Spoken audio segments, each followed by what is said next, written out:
The show can't start until we crack open a bottle of Revelton. Whether it's their crisp, clean vodka, the bold spice of their rye whiskey, the rich smoothness of bourbon, or the original honey whiskey that started it all, every pour is a taste of craft and passion straight from the heart of Iowa.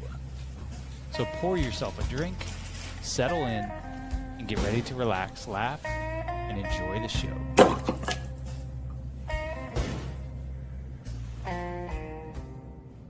Hey, it's Andrew Downs. I'm proud to support Three Beards Media, and I would love to work with you. If you need merchandise for your company, organization, band, softball team, whatever, I can help. From name brand apparel to promotional items, large orders or small, online stores, and more, I can help your brand stand out. AKC Marketing is local, based in Johnston, and we are an employee-owned business, so our costs are low and our turnaround times are fast. But most importantly, we give you personal service to make sure you get exactly what you're looking for. Email me at andrew@akcmarketing.com or find me on social media, and let's make some cool stuff together. Now sit back and enjoy this Three Beards Media podcast.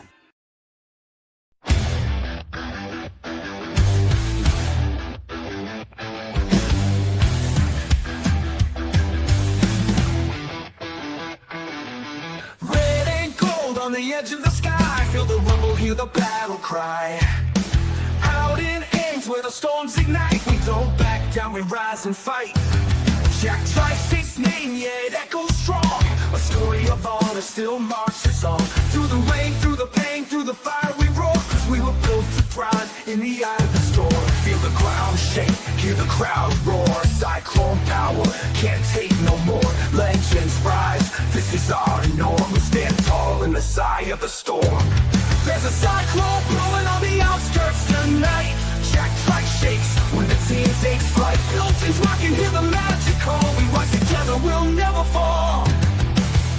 Feel the magic you can't deny. Rocket stars are taking off straight to the sky.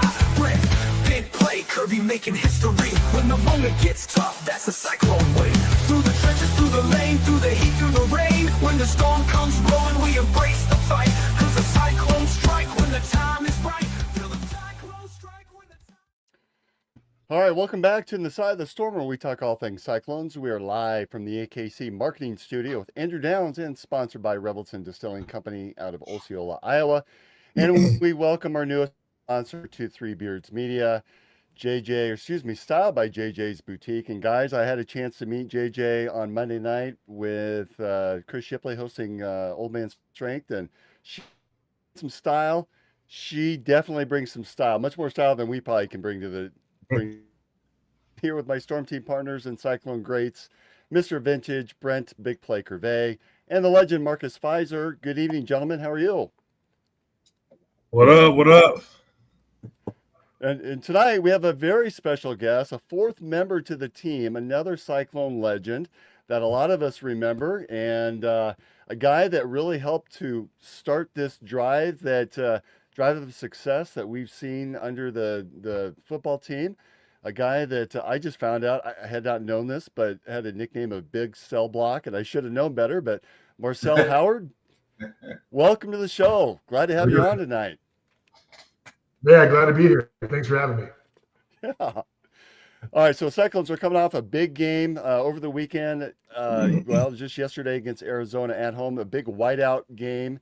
Boy, that was a lot of fun to be a part of, sitting up there up in the stands. And I don't know if you guys had a chance to see it from home or from the stadium, but it was an absolutely beautiful afternoon, beautiful evening. I think they opened up all the tailgate lots fairly early to accommodate, because it was just another sellout crowd there in the stadium. Cyclones end up having a big win over Arizona.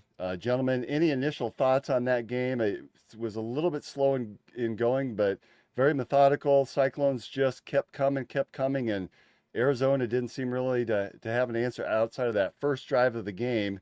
It was all Cyclones the entire game. Yeah, Right. I'll just kind of jump in here. But I think that's been, I think that's kind of been the character of the Iowa State Cyclones this year in regards to being relentless when it comes to trying to win those football games. I mean, there's a lot of you saw a lot of character and grit being displayed, not only in the previous 4 games, but yesterday as well. And I think if they can continue showing how tough they are, they're going to have one hell of a season. Brent, were you able to watch it, or were you down and watching that Kansas game? Nah, No, I was. Okay. Oh no, Kansas played early. They had an early kickoff, so got to sneak in a couple plays there just to see if my boy got some burn, but he didn't. So I quickly turned that one off. But I was kind of scouting Cincinnati a little bit too, though, get an idea how both teams played. But yeah, I was watching the game, man, glued to the tube the whole time. So it was dope to see it on the TV side of things, man. The crowd and the atmosphere looked electric. Well, and we were able to see really the Chase Sowell game that he had 4 catches for 146 yards, and really came out, got the crowd electrified with that deep pass from Rocco. And then the Cyclones went for 2, which was a rather unique experience sitting there and seeing how that played out. Got everyone even more excited than what we already were after the touchdown.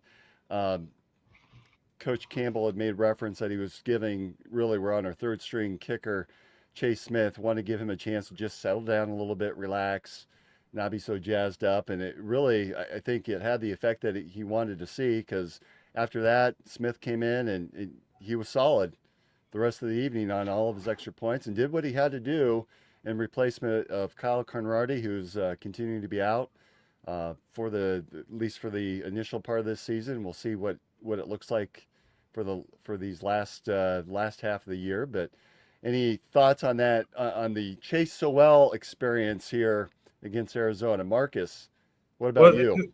It was, great to see. I know when we scored the first touchdown, we went for 2, so it was kind of like, what is going to be for the rest of the game? But, he gave him the shot to be able to come in and be productive. And, it was good to see, being a fan of the game, being a fan of the program, watching from at home now, like it's a great feeling to be able to, expect greatness, good play. I was a little nervous about this game, but, the game began and then we start to understand how good we are as a ball club. And so majority of the things, some things happen, don't make a pass or something. I always feel like we're not reaching for an advancement. I feel like it's going to happen, step by step, methodically. We're going to be able to make something happen. It's not like in the past, where it's like, oh, what's going to happen next? We're going to be 3 and out. We always expect something big is going to happen. And even if we are 3 and out now, we feel like, okay, if we kick the ball off, our defense is going to hold, we're going to get it back. So it's a great time to be a Cyclone for sure. Well, and some of the struggles that we saw that last game, tackling in that secondary is so much better. I mean, Trey Bell, I love watching him play. Caleb Bacon, I really thought showed up as well. I think he had 8 or 9 tackles, and a lot of these tackles were tough solo tackles, taking out the receiver, the running back, keeping them to a really short game. It was just a lot of the things that I think that they needed to work on. They did during that bye week, and then having Sowell coming back, and Campbell talked a little bit after the game that really he didn't have much of a fall camp. I don't think any of us really knew that he really participated in 4 practices and then was injured and then came back the week before the Ireland game or the week of the Ireland game. So really for him, he's just now getting back into the swing of things, and he just took off last night against Arizona. That was fun to watch, and I love the creativity that Mouse is continuing to show on offense. We're seeing that swinging gate on that 2-pointer. We're seeing some of those passes, and you can't turn away. It's so much fun to watch. Right, and you bring up a good point, and I think it's important for Iowa State to start establishing different plays, different looks, because right now, they're the team to beat in the Big 12, right? So the more plays and almost disguises that they could use, get on film for other teams, I think that's just going to help them be more successful as they play the second half of the season. Yeah. Did you all see the Rocco running statistic after the game? I think he had 9 rushes for negative 10 yards, but he did have 3 touchdowns. How does that happen? Well, that's all that counts. I know. That was incredible to see. Well, and I love the I was calling it the flying V, but that their version of the tush push, where he has the 2 running backs and they're in that sort of V awkward setup there on offense. I thought that was pretty creative too to see. I can see them doing some unique things out of that set. Yeah, absolutely. Absolutely. Yeah, Mouse didn't look, he looked pretty aggressive this game, man. That was exciting to see more than anything for me. Because, you know, we sometimes, I feel like we'll play or almost coach to the level of our competition instead of going out and just trying to win ball games. Like letting our best players play and go out and make plays and trusting Rocco to make the right reads and the right throws. Because, I mean, quite a few of those balls Rocco was throwing was on point, man. I mean, it would especially so well. You know, he's a step behind the defender, and he wasn't breaking stride and have to slow down to come back to the ball. He was dropping right in the bucket. So it's good to see. You can see the trust creeping out, and now, you know, week in, week out, it's going to be a struggle because it's the Big 12 regardless. But I agree with Marcel, man. I think after kind of watching other teams, I think we're the team to beat in the Big 12 right now.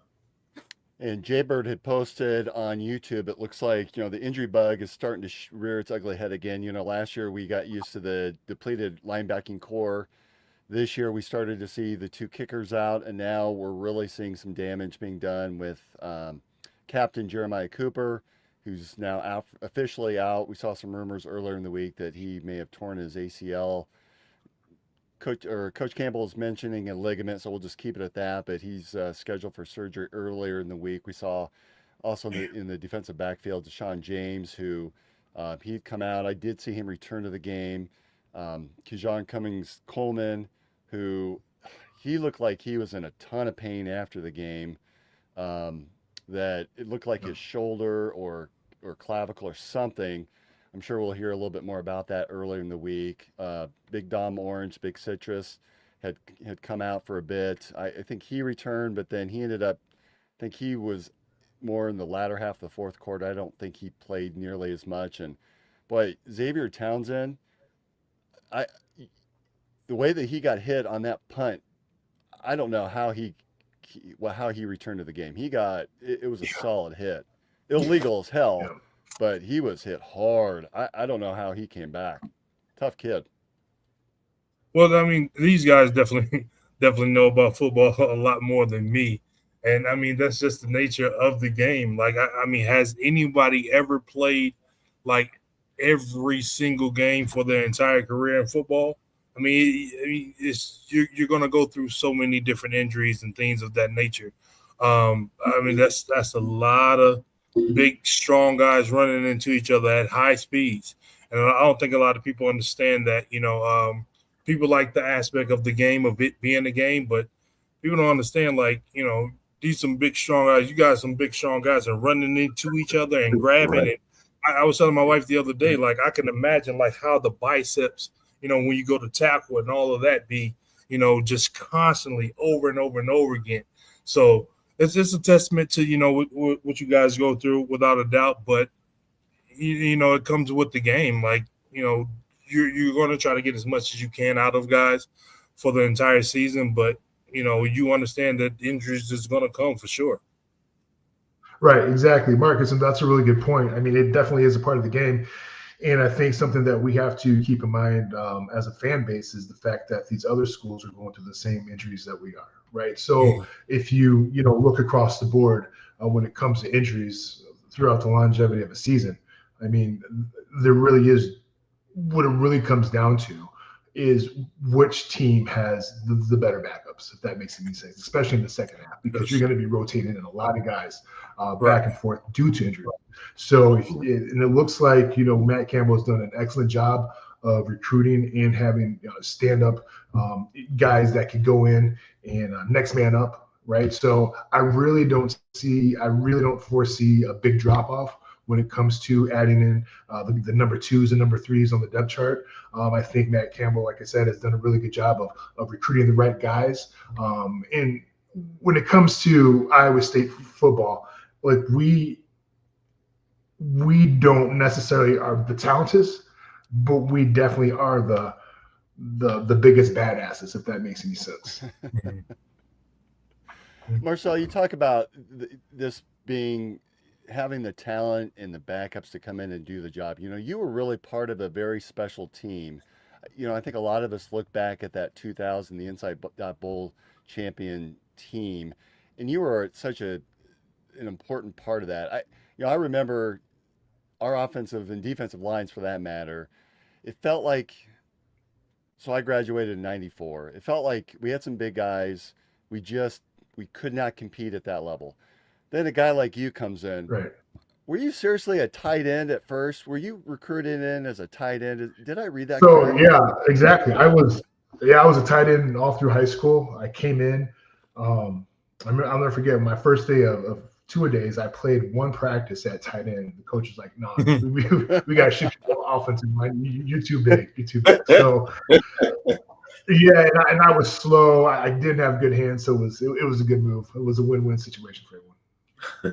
So could you have been the Caden Proctor of our day? Could you have taken a pass like Caden Proctor did last night for Alabama? Oh, absolutely.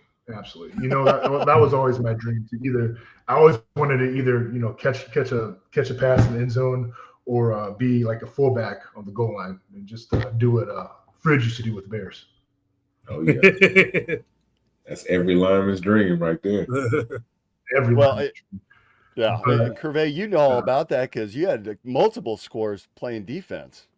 I was in the right time. Yeah, I was in the right place at the right time. But that's like I said, it's a dream. I get that ball in my hands. I'm trying to get out of there. There's too many bodies coming after me, and I got a better chance of getting caught. So we got to get out of here. So, Marcel, did you have to be convinced very, very hard to make that switch? Because you're going from, you know, tight end, sort of that sexy position, right? You have a chance to catch the ball and score touchdowns to the offensive lineman. You don't, not unless the quarterback's being sacked, you really don't get much accolades either way, right? No, you don't. But the thing about me, I mean, you brought up tight end being a sexy position. The good thing about me is I've never been a sexy guy. So it just made sense for me to move to offensive line. But you're absolutely right. Offensive linemen, we don't get our name called unless we're messing up, right? So, you know, I think it takes a special personality to, first of all, be an offensive lineman, and to number two, not necessarily want or gratification that you get that every other position gets, right? So it's and I kind of think, going back to that 2000 team that you spoke of earlier. You know, we were not the most athletic. We weren't the most skilled. But I think the one thing that really truly differentiates that offensive line from a lot of other offensive lines is the fact that we always had each other's back, no matter what. I mean, I remember times there I would, you know, mess up on a play, have a miss assignment. It didn't matter because the guard next to me, Ben Bodette, I mean, he had my back every time. So it was a trust thing. It was a heart thing. I've never seen a group of guys with more heart, not just on the offensive line, but that 2000 squad. I mean, just a group of guys that knows what it takes to get the job done. And I'm really proud and honored to be a part of that team. Well, and I could remember watching, you know, those Iowa teams. That streak was just ugly. And really, it was one of your early seasons that made that flip, right? You went into Iowa City, snapped the streak, and then started your own streak. Did you ever lose against Iowa? Never. I live right outside of Chicago, and there's a lot of Hawkeyes, and that's the one thing I always tip my hat on is the fact that I've never lost to the Iowa Hawkeyes. Now you were back, a month or so ago to be recognized at halftime for one of the early games, correct? For the Inside Bowl champions. What was it like coming back, seeing everyone again? It was in a lot of ways it was like nothing changed. We were all still having the same jokes with each other. Pretty much, I feel like we left that locker room 25 years ago, and we came back and we're still the same people. Still, like I said, cracking on each other like we normally would. But it was really great. It was really heartwarming to have that experience. Tom Green did a really good job as far as, Mike Green did a really good job as far as coordinating that event and making us all feel, special, welcome. And it was a really good time. And the thing is, Matt Campbell, again, I think he's done a really good job as far as encouraging old school legacy players to come back to Ames. And that's something I think that just kind of bodes how great and how successful Matt Campbell is as a coach. So I want to show a picture of you. You were, again, as we were comparing against the offensive line and defensive lines of other universities, your teams were really the first teams that I remember that you could match up size-wise, the physicality piece. And we're seeing some of that really playing out in today's era, because that's something that I think our lines, you look at the short runs from last night's game against Arizona. We manhandled Arizona. When those fourth and short or third and short, we could press a button and take over that and get the first down, which is really refreshing to see. So how did you get to be the size that you were? I mean, you came in as a tight end, and did you start playing as a sophomore? I knew you were playing as a junior. Did you start as a sophomore? Yeah, so I actually I started rotating in my freshman year, and I started a few games my redshirt freshman year. So I was technically a 3.5, 4-year starter. How I got that size, probably genetics, right? A lot of Doritos, a lot of peanut butter, a lot of overeating. Now, the thing is, what sucks is the fact that I can't trim that weight. I mean, it's still there. Right. So that's the disadvantage. But at the same time, you're absolutely right.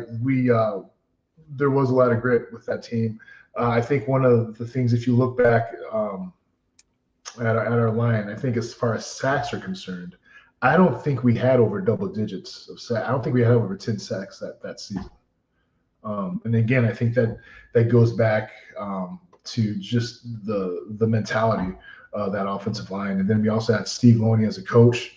He went on to be successful in the NFL. He was with the Cowboys. So we had a really good foundation.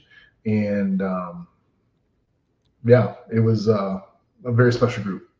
Well, in Coach Loney, he was another creative play caller, as I recall, right? Wasn't he part of that 98 team where you see J.J. Moses hopping around on the end around on that first play of the game against Iowa? Yeah, I think he had left at that time. I think I want to say Pete Hainer came in to coach offensive line right there, and I can't remember who the offensive coordinator responsibilities were. If you don't know, I had a lot of concussions, so my memory sometimes goes away.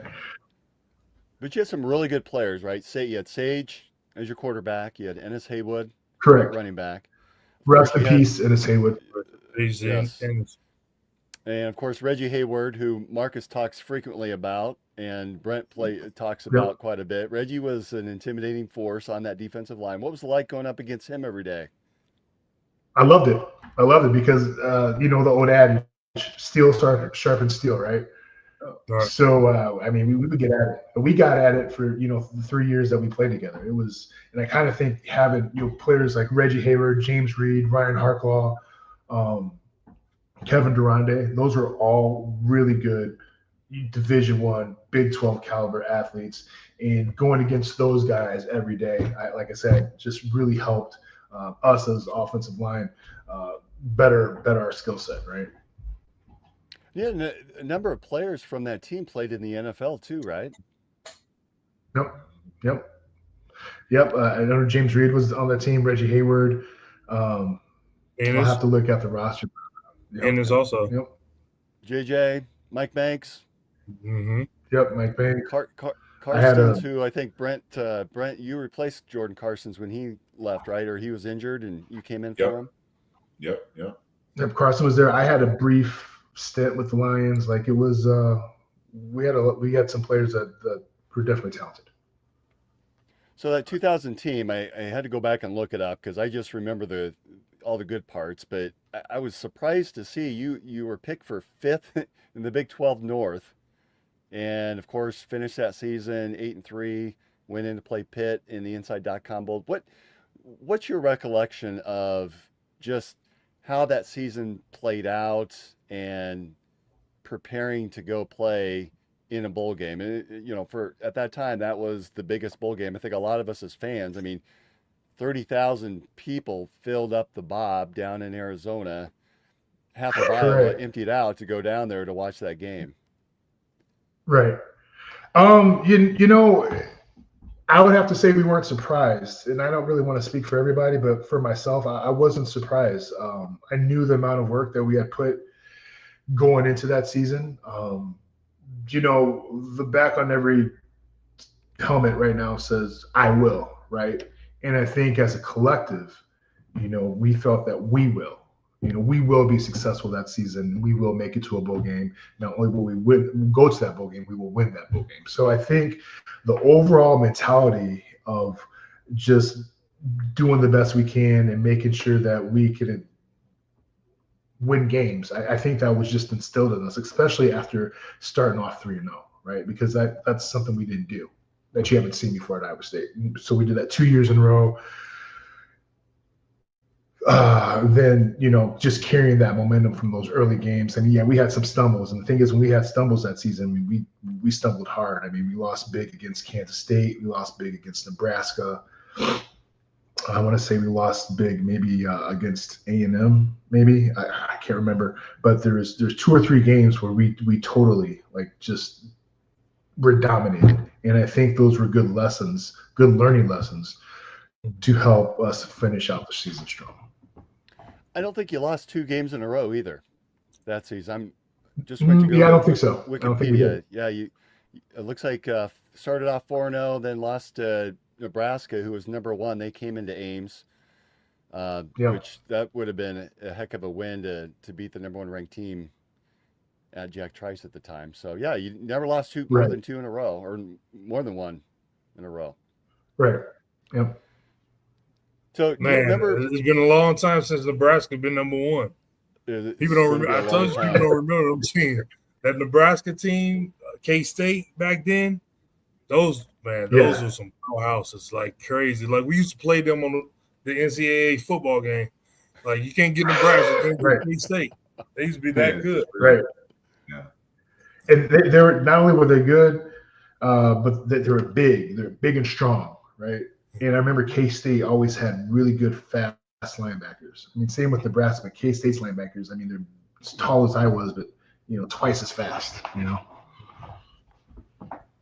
What are some of your favorite memories with playing at Iowa State or the Ames community? You're a Davenport kid, right? Your family, you have a brother that played in the NFL as well, correct?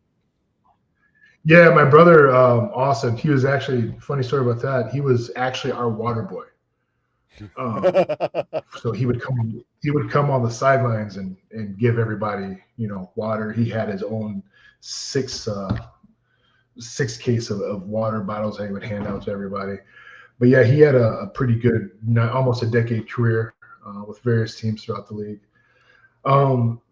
But the thing that I do like about Iowa, and I'm sure Brent and Marcus could agree with me, is the fan base. Not necessarily at the games, but just when the fans see you out in public, right? It's a very warm and welcoming community that Ames has.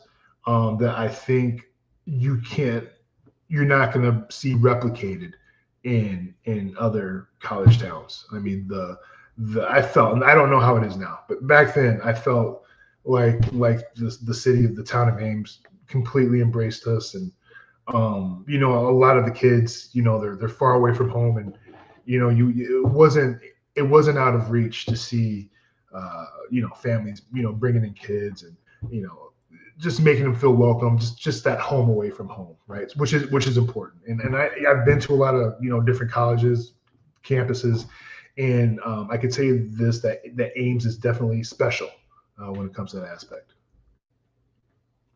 I was going to ask you guys tonight, because you come from that student athlete perspective. I was in Ames this weekend. My pretty much I just got back a couple of hours ago. My son his fraternity was having like a dad's weekend, so I stayed up there and did that. And we all went out Friday night and Saturday night.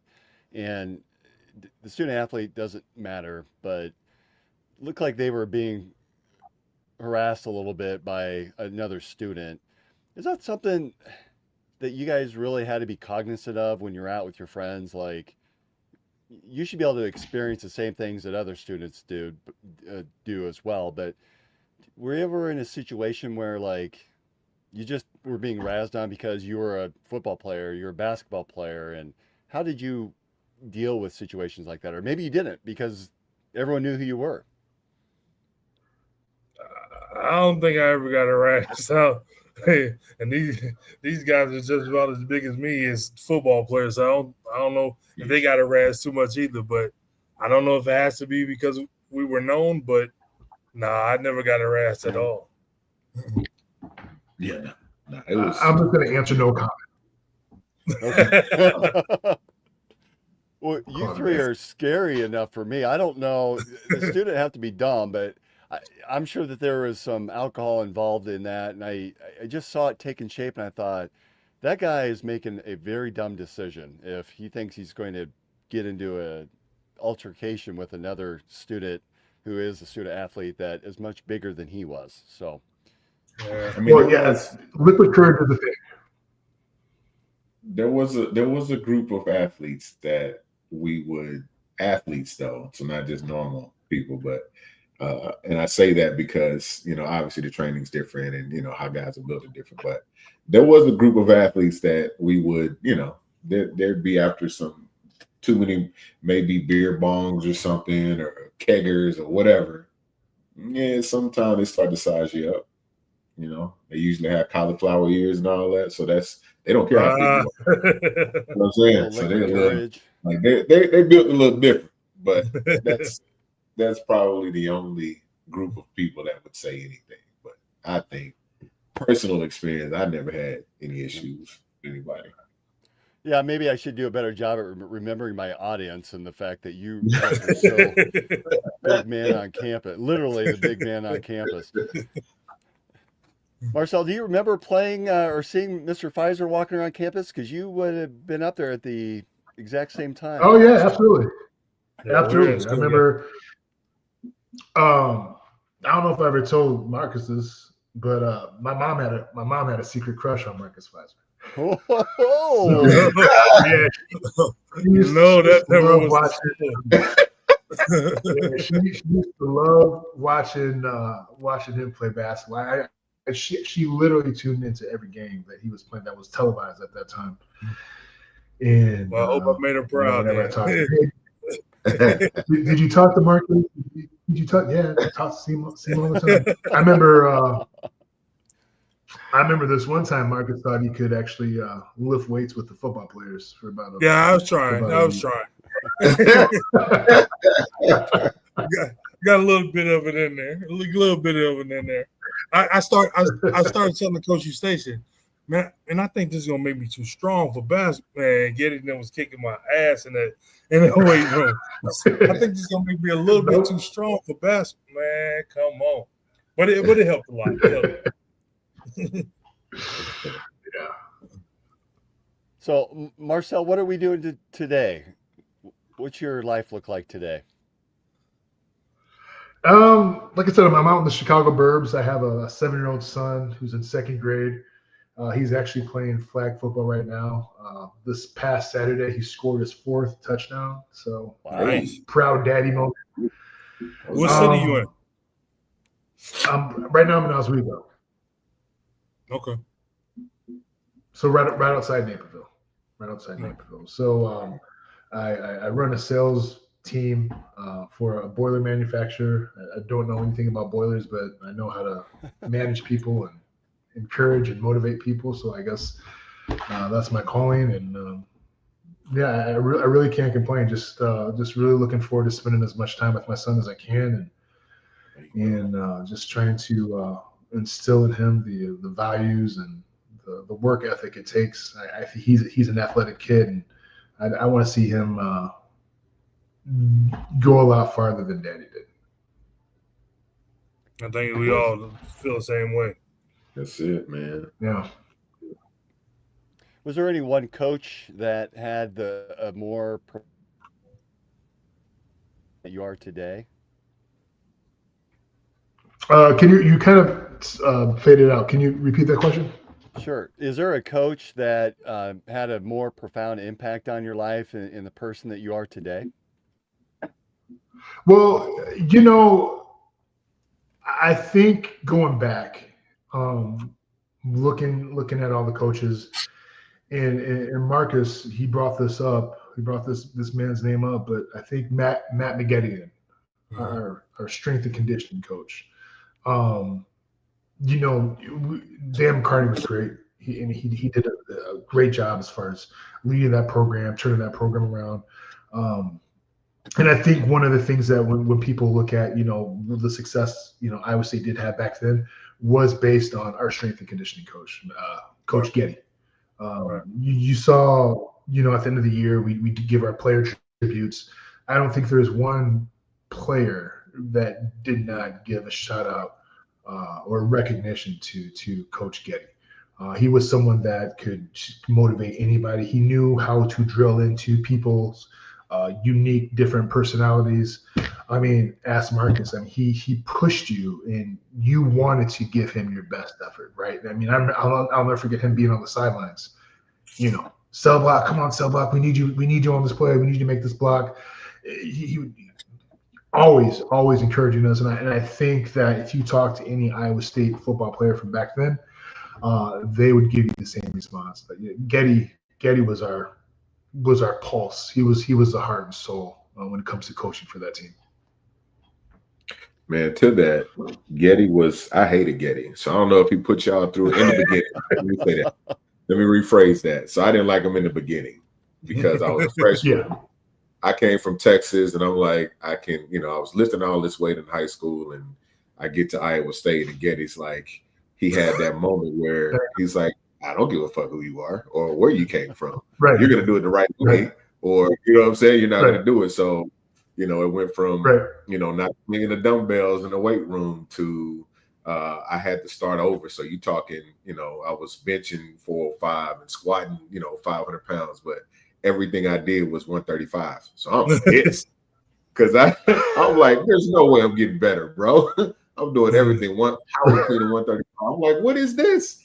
He's like, your form sucks. And I'm like, man, this dude. And Getty he didn't make me, but he challenged me a lot. And obviously I didn't see it as a freshman because all I could think of was like, this isn't getting me any better, and this is trash. And I don't know why I'm, dealing with all of this stuff. And it was after we went 2-10 my freshman year, and we were in the weight room, and he was all in my face, and he was like, "What are you gonna leave? You gonna walk out? You gonna quit?" I was like, "Yeah, fuck this." So I left. So I dropped the weights and just walked out the weight room.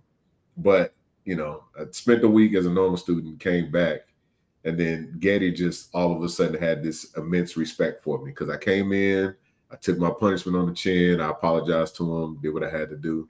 And after that, I started getting the same thing you got, right? He's like, "Come on, Kurt, where you at? Like, I need you right now. We need to stop. So then it was, he was like, "Oh, okay, well, I got to him. So now I know I can trust him." And then you got to get, you understood the lesson behind it. But boy, when I tell you, I did not like him in the beginning, but I loved him. I just remember saying to myself every day, I don't have to be with this guy every day. After this little session, I'm going back to my lane and let these guys have this. Because, I mean, people don't understand in a football weight room, man, how much weight is moving around in there. It's like it's weights everywhere. You don't see that in no basketball weight. I mean, you may see a guy with 225 doing something. It's probably me, but it's like, okay, I got 2 plates on each side. I see these guys got 4 plates squatting them. Like, come on, man. I don't even supposed to be in there. This is not even my life. But I just kept remembering, just for this little bit of time, it's gonna make me better the next season, whatever. And these guys can have it. I'm not staying in there, and I'm not coming back. Well, now we know why you did not end up playing tight end in basketball.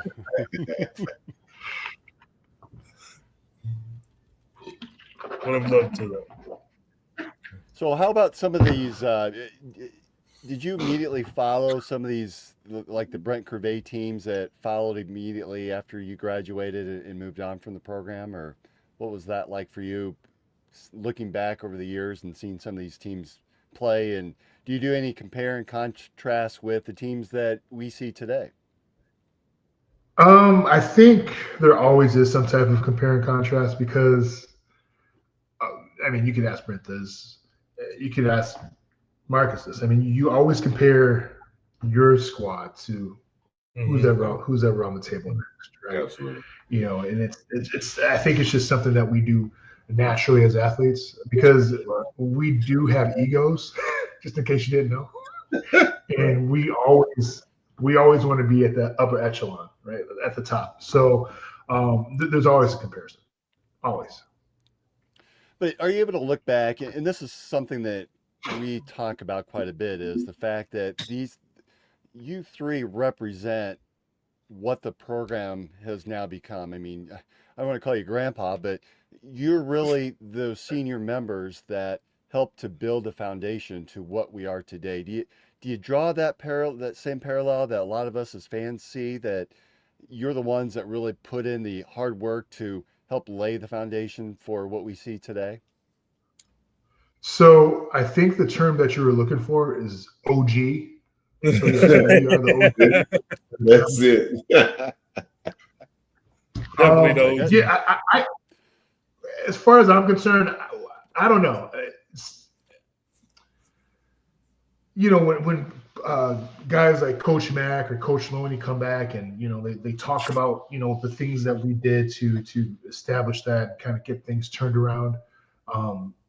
To me, that's the only time I kind of really pay attention to that.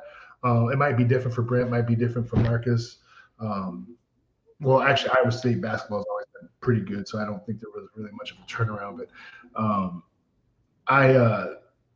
no, I don't really think about that a lot, to be honest with you. Okay. Well, I would argue that you guys have set that foundation, you know, as that OG team. I mean, you look today at that Jack Trice Stadium and the south end zone being bowled in. I mean, it's because of your teams that helped to establish sort of the expectations for the program. And certainly Coach Campbell's taken it to the next level. Now we're seeing Fiesta Bowls. Right. We're seeing 11-3 seasons, and we're seeing 2 consecutive years where we start the season 5-0. Things that we've not seen before is now becoming the norm. But without teams like the 2000 team, I don't know that we're who we are today without some of the. I mean, that's a good way to look at it. Yeah, except that's a good way to look at it. I think I'm more or less just focused on the success that the team is having right now. Right. All right. I think, like you talked about the end zone, the south end zone. I mean, I took my son about a month ago to that game, and I mean, it was night and day compared to when we played there, right? So, I mean, just to see what Coach Campbell has done with the AD has done as far as bringing in money, excitement. I mean, the whiteout game. Who would ever thought that Iowa State would have a whiteout game, right? Like that was awesome. I mean, just looking at that view on TV, it's just it's cool because the fact that, you know, I get to tell my son, hey, Dad used to play here. You know, Dad used to be on the field here, and it's really good what they're doing right now. Is it safe to say that you're a fan of the Cy-NATO logo versus the current I-State? Absolutely not. I hated the logo when I played, and I hate it now. Really? Yeah. Yeah, I'm against popularly whatever. I cannot stand the Sineado. I hate it. I love the eye. I love the strip. Actually, you don't like this one. No, that's what I look like. That's what I look at when I want to make myself throw up if I've eaten too much bad food. Yeah.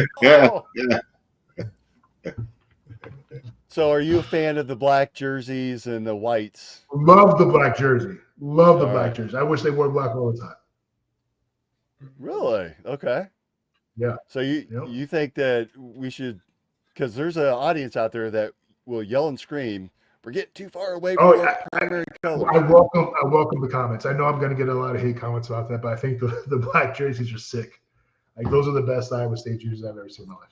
But it's all kind of programs have an alternate standoff jersey. Yeah. It's not getting away from. Right. It's not like there's going to be a road jersey and then the home jersey is going to be all white. I mean, we're going to we're going to have our regular cardinal and gold and everything else that comes along with it. But having that black jersey or the all white is a standout thing that and we play well when we do it. I never got we never got a piece of that hype. Nike wasn't. Oh shit, we didn't have Nike back then. We had Russell and all that. Those different brands. We had Russell and Reebok. Was who we had. Yeah. You had yellow, Marcus. You had yellow. I'll break up the yellow jerseys, man. That one was terrible. When Larry Eustace first came and he came with Adidas, so it was a different material and everything. And whew, man, I almost want to practice in my jersey once he came.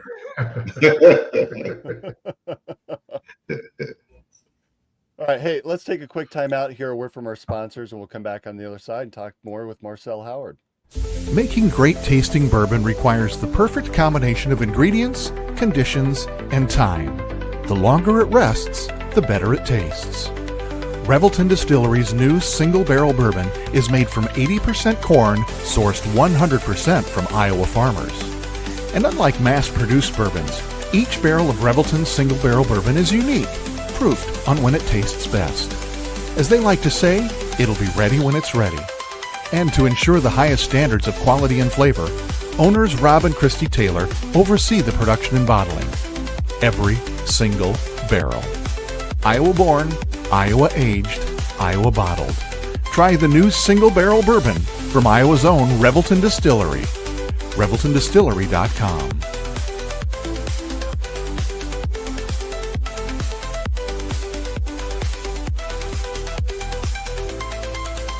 Gentlemen, let's be honest. Finding the perfect gift for your wife or girlfriend isn't always easy. You want something thoughtful, stylish, and unique. And that's exactly what you'll find at Styled by JJ Boutique. Julia Bradshaw and her team strive to be your go-to boutique for casual, boho, and chic clothing and accessories, helping women elevate their style one piece at a time. Located right here in Johnston, Iowa, Styled by JJ brings trendy, high-quality fashion that boosts confidence without breaking the bank. So, if you're looking for a gift that says, I get you, instead of I tried, head to Styled by JJ Boutique. Because nothing makes her smile like feeling beautiful. Styled by JJ Boutique, where style meets confidence. Visit our Johnston location or shop online at styledbyjjboutique.com.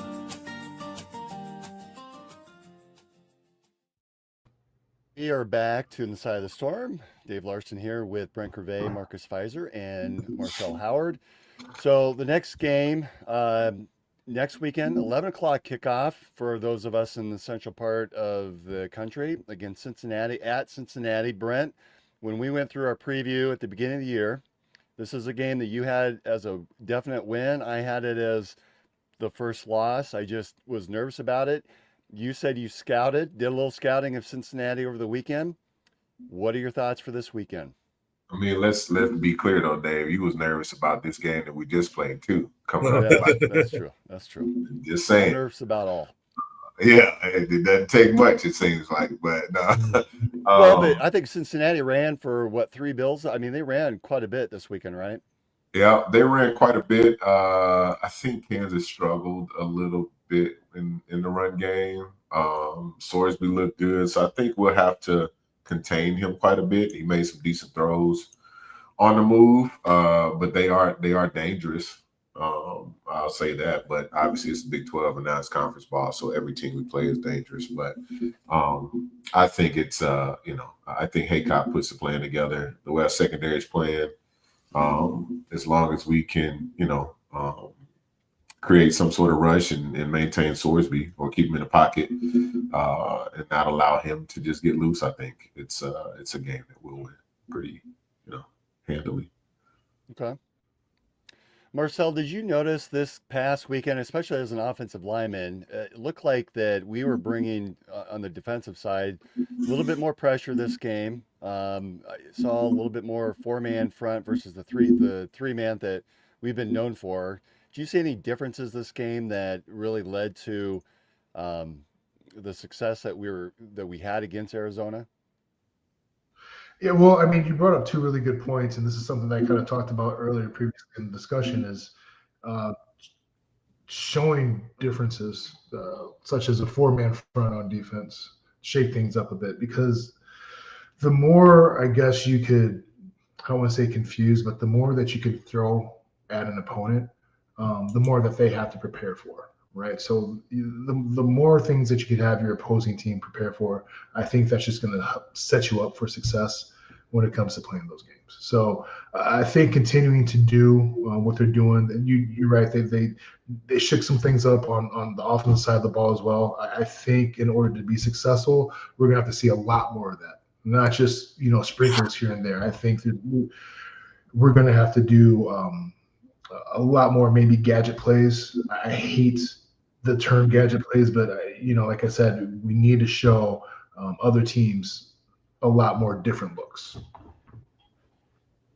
So maybe some of those plays like we saw with Bramer, I thought that it was interesting when that unfolded. I immediately stood up, and after he threw it and got down to the goal line, the guy sitting next to me said, "You saw that the whole way, didn't you?" I go, "Yep." Just one of those things that unfolded. I loved because it was my end of the field, my end zone area, so it was really cool to see. But it looks like things like that, and come to find out, he wasn't even the primary receiver. I don't know who was. Right.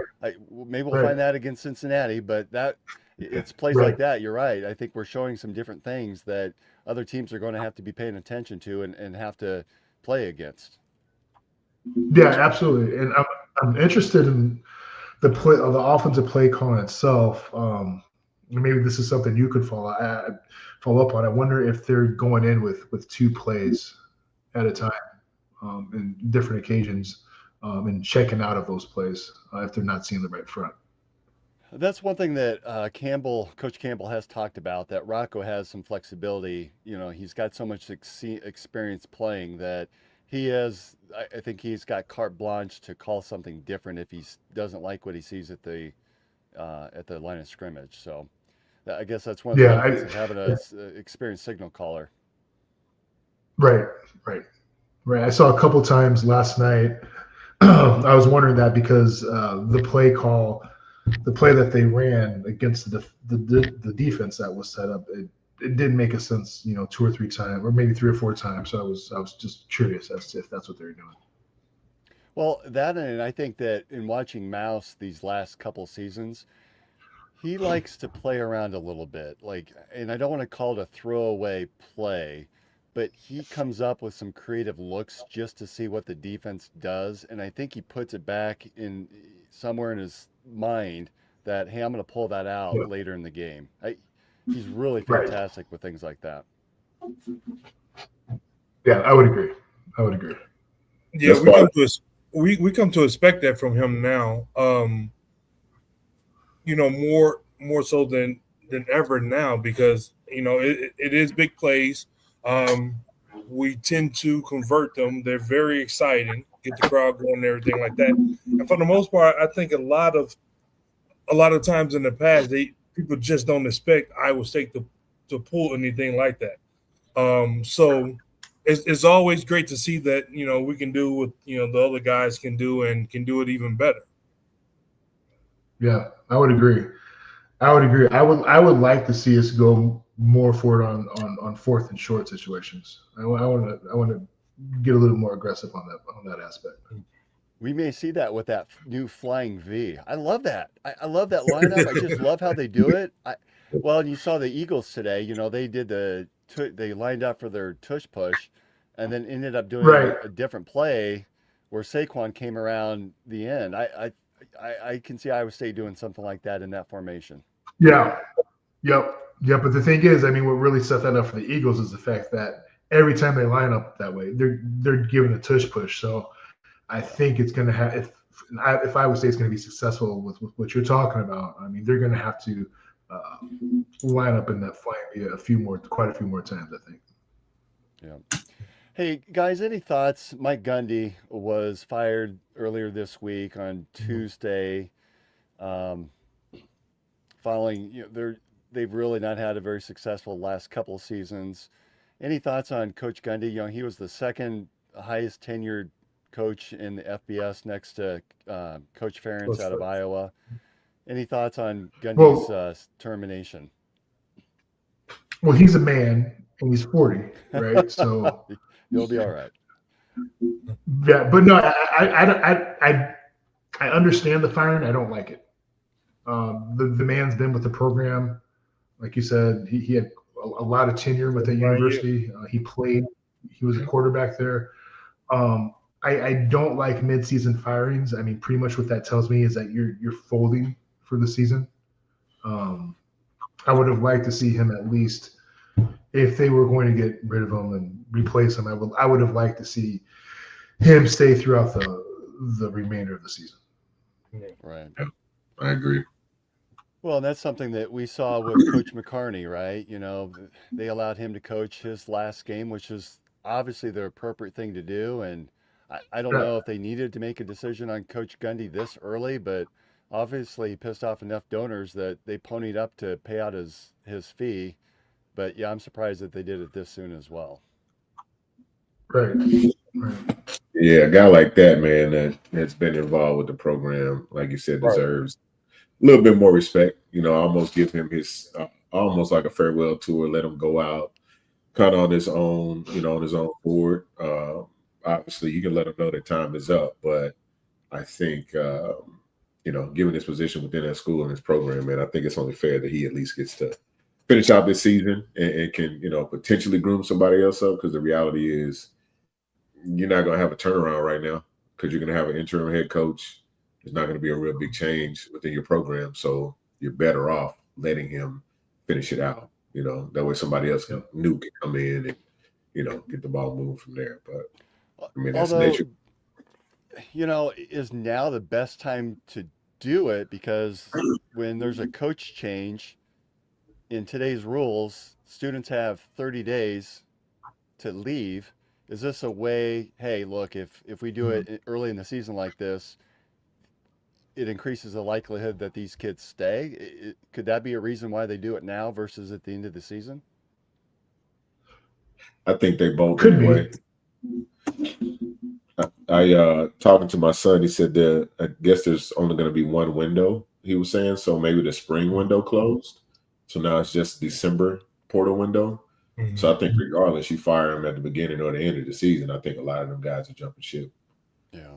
That's, at least if they stick around, they've got a fighting chance, right, of maybe turning something around, but without losing too many kids. Yeah. Yeah. I just want to know how loud he said, just send me my check. Yeah. Here's the address. All right. Did you guys go out and get your Halliburton shoes yet? They don't make them in size 18. The Halliburton ones were released 2 days ago. That's the look of, by Puma. Okay.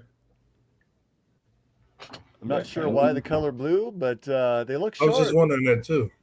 Yeah. That's probably just the shoe that was there. These dudes are all about colorways, though, because they'll wear pink or green shoes and they're, blue and yellow. So they don't care about that anymore.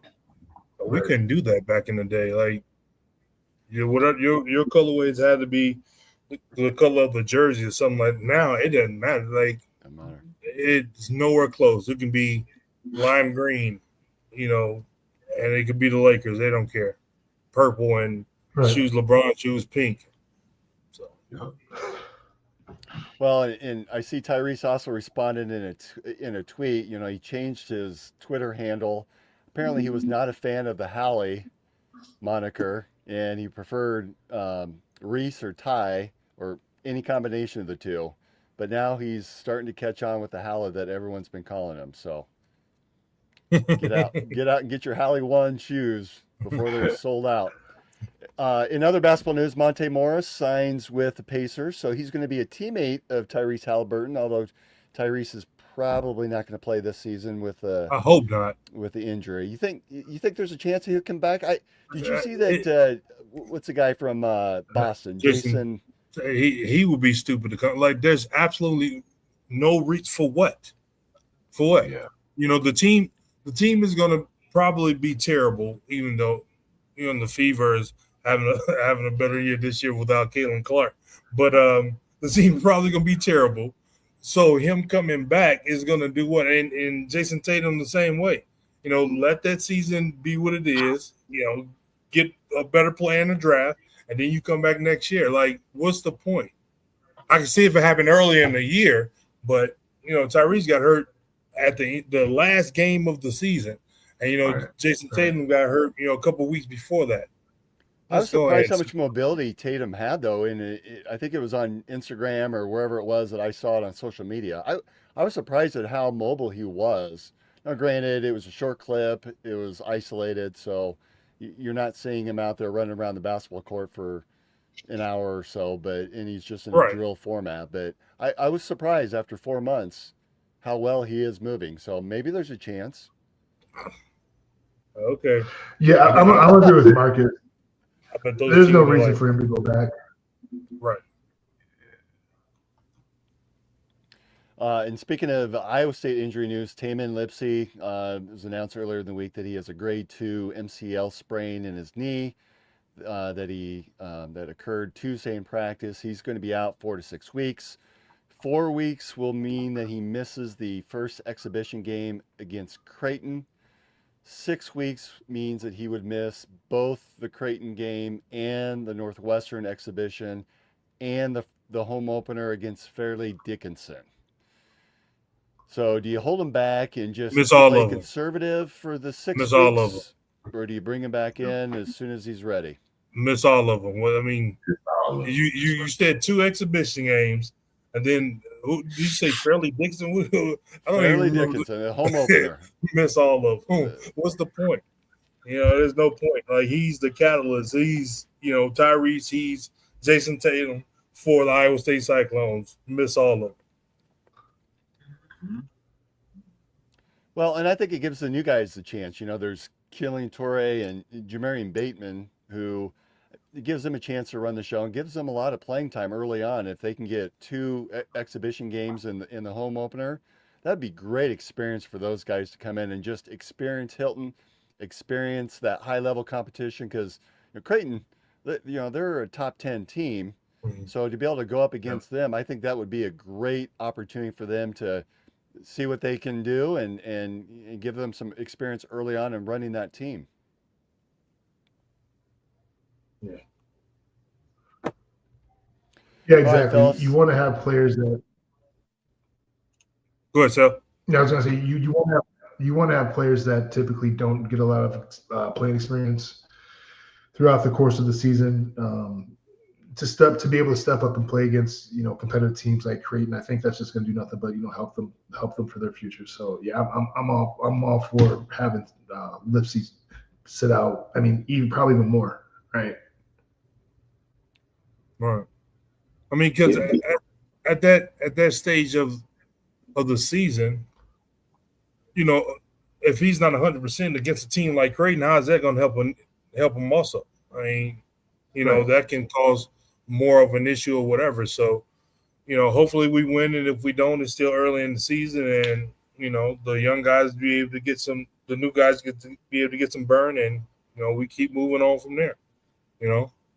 I lost the drink, and I think, I think a lot of people that are not on the athlete side, they don't realize that rehab is more often than not harder than practice, especially harder than games. So it's not like he's going to be losing any, conditioning. I mean, there's a difference between, conditioning and game conditioning, obviously. But, I think the longer he sits out, the better off Iowa State basketball team is going to be for next year. For this year, I should say. Well, in Marcel, Mr. Pfizer will tell you that practices were worse than games for him. Absolutely. Oh, yeah. Absolutely. Yeah, I hear all about the nightmarish practices that Larry Eustace had back in the day. And they weren't anything short of a nightmare. You know how this is what people claim. There's a sheet that guys used to sign saying that we didn't used to practice X number of hours a week. Marcus Pfizer's name has never been on that sheet. Because I told him, don't put it in my face. We practice more than that in 2 days. However many hours y'all play, I know we're practicing more than that in 2 days. So practice was hell. All right, fellas. Our Cowboys are on. They got the lead. Yeah. Well, do they have the lead yet? Yeah, anything I missed that we want to bring up, talk about the show? I missed what you said. What you said? Brent, what you got going on at Coaches before we close out for the night? Nothing this coming weekend. Doing some pumpkin stuff, dropping some pumpkin stuff, and doing our little take on a Ruben Kalachi. And I'll do a little bit of queuing this month. So same stuff, different day, man. All right, you'll get it out on the social media so we can all tweet that out there and get everyone into the shop then? Yes, sir. All right. All right, thanks everyone for joining us. Marcel, it has been a joy to have you on. You're more than welcome to come on anytime, and we love talking football with you. Thanks for having me. Appreciate you. Everyone else, it's been a privilege for you to join us tonight. And please remember our sponsors, for who without we would probably not have this podcast. So thank you to Revelton Distilling Company. Saw Rob Taylor on Monday night at the special event that Chris Shipley and I hosted for Old Man Strength. Had a lot of fun with Will Keeps. So if you have a chance to go back and listen to that or watch that on YouTube through Three Beards Media, we'd love to have you do that. And then Styled by JJ Boutique, who again had a chance to meet her on Monday night, and she's put together, I can guarantee you that if you're looking for some good styles for either yourself and especially for the woman in your life, that's a place to go. So thanks everyone for joining us. And again, thank you to our studio sponsor, Andrew Downs and AKC Marketing. And that's another episode of Inside the Storm. See you next time. Go Cyclones. Go Cyclones. Thank you. Good to see you, Sal.